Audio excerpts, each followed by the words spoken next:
Hey everyone, so today I'm going to be doing some frequently asked questions that I've gotten on some of my previous videos. I do have my tablet right here, so I'm going to be just covering some of these videos, some of these comments that I got, and just putting it all in one video basically. Alright, so one of the questions was, how often do you touch up your relaxer? At first, when I went back relaxed, I was stretching to like 11 weeks. Now I'm kind of back to like 4 to 5 weeks, really. Like, yeah. Do you think there's a noticeable difference in this relaxer journey compared to your first one? I don't think there's really a difference to me. I seem like I just fell back into like the regular routine that I had always been in. I feel like my hair is growing at the same rate. I feel like I gravitated back toward the same products I always use. So I don't really see a difference in my first relaxed hair journey and now. Please let me know how long you stretch. Do you text relax? I'm guessing she's saying text lax. Do you text lax or bone straight? So, okay, I answered this.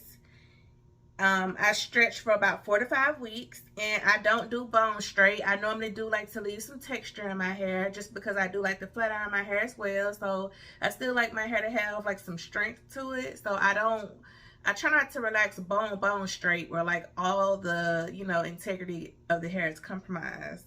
Another, how long do you stretch? 4 to 5 weeks. So that's a very, very popular question. I may need to do a dedicated video to explain why, I relax so frequently, because that's a very popular question. How do you get your hair to grow so fast and long?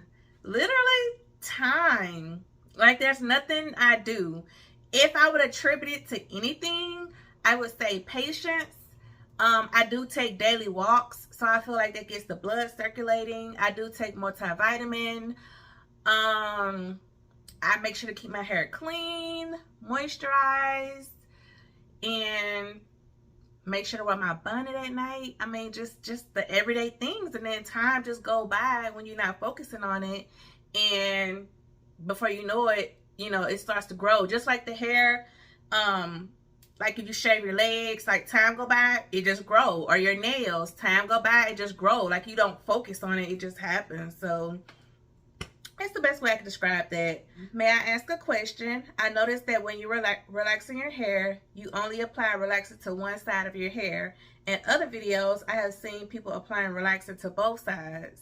Does that help you to not over process your hair? So what she's talking about in some of my videos, like I'll part my hair and I'll put the relaxer on this side and this side, part it, put the relaxer on this side and this side. Some of my videos I don't do that. I'll part it and maybe just put the relaxer on this side, part it, put the relaxer on this side, part it.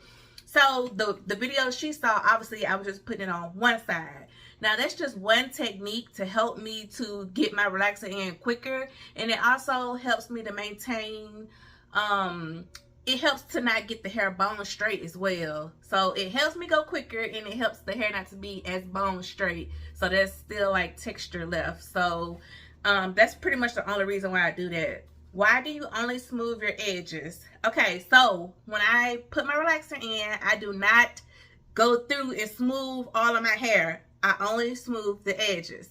I do this because I only want the edges bone straight. Because when I was natural, like my edges would just, they curl up so quick and they frizz up. So if anything is bone straight on my hair, I want my edges to last the longest. Now I don't do the rest of my hair because, as I've previously stated, I like to maintain the integrity of my hair, and I don't want it to be bone straight, because when you do the smoothing step, that's what kind of like reinforces the straightening of your hair. So just to keep that, a little bit more texture in it, I do not go through and smooth my entire hair, just my edges where, it can look nice and styled when I do, do the edges, which is not often. All right, so that was pretty much the questions for the last couple videos that I did. So if you guys have any more questions, make sure you leave them down below. Make sure you thumbs this video up if it was helpful. If you would like to see more videos like this, make sure you subscribe, share, comment, all the good things that let YouTube know to recommend me to more people. So if you guys have any questions or comments, just let me know. Thanks for watching.